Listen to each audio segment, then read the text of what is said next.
లో మేము చూపించినటువంటి అప్పులు సక్రమంగా లేవు, సభను తప్పుదోవ పట్టించారు, ప్రజల్ని తప్పుదోవ పట్టించారు. తప్పుదోవ పట్టించడమే కాకుండా గత సంవత్సరం కాలంగా మీరు అప్పులు ఎక్కువగా చేశారు, చేసిన అప్పులతో ఏమి ఆస్తులు సృష్టించలేదు, ఏమి చేయకుండా తెచ్చిన అప్పులన్నింటినీ దుబారా చేశారు అని చాలా ఆందోళన చెందుతూ గౌరవ సభ్యులు ఆర్థిక శాఖ మంత్రిగా పనిచేసినటువంటి మిత్రులు హరీష్ రావు గారు చాలా ఆందోళన చెందుతూ సభ బయట కూడా చాలా పెద్ద ఎత్తున మాట్లాడుతూ వచ్చారు అధ్యక్ష.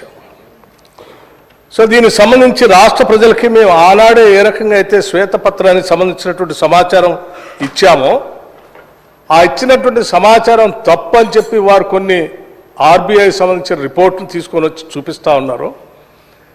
ప్రజలు కూడా నమ్మే ప్రమాదం ఉంది అధ్యక్ష. ఎందుకంటే ఉన్నది లేనట్టు లేనిది ఉన్నట్టుగా చూపించడం అనేది వారికి వెనతో పెట్టిన విద్య.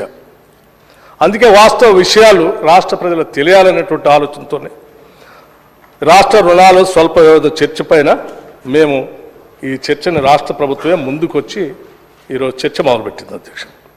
దీనికి సంబంధించి సరే శ్వేతపత్రం దగ్గర నుంచి మొదలుపెట్టారు కాబట్టి అధ్యక్ష నేను శ్వేతపత్రంలో ఏం చూపించావు అనేది కూడా చెప్పదలుచుకున్నాను. అధ్యక్ష శ్వేతపత్రం దీంట్లో పేజ్ నెంబర్ 20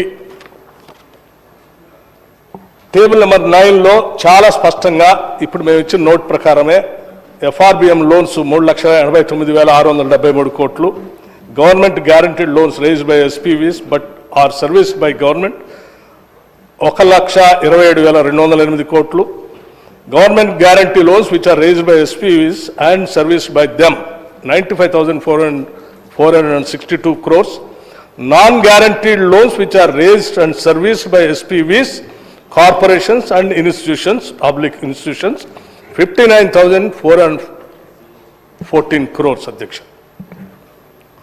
వాస్తవంగా మేము ఆ రోజు ఉన్నటువంటి అప్పులకు సంబంధించి చూపించింది 6,71,757 కోట్ల అధ్యక్ష. వాస్తవానికి దీనికంటే ఇంకా ఎక్కువ ఉంది అధ్యక్ష.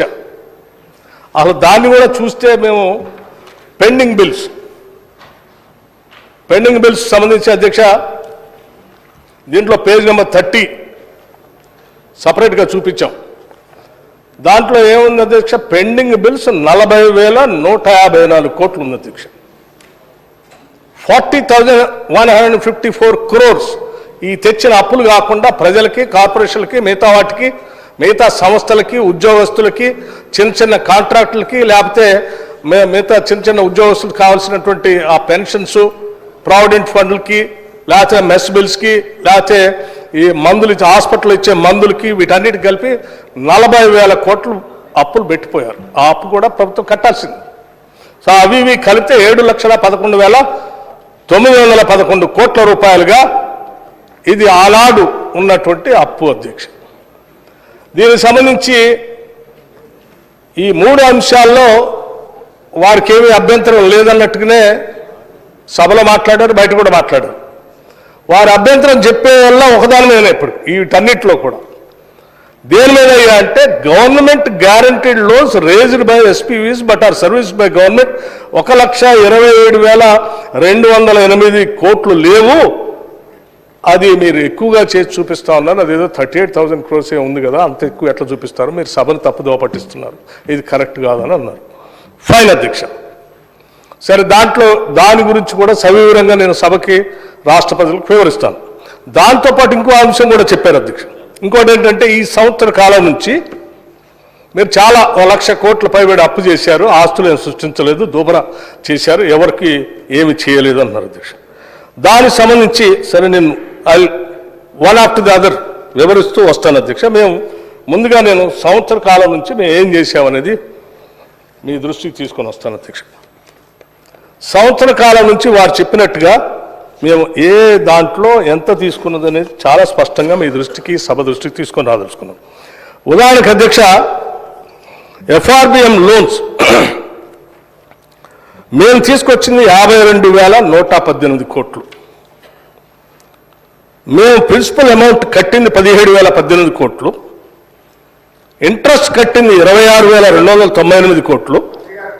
ఒక్క నిమిషం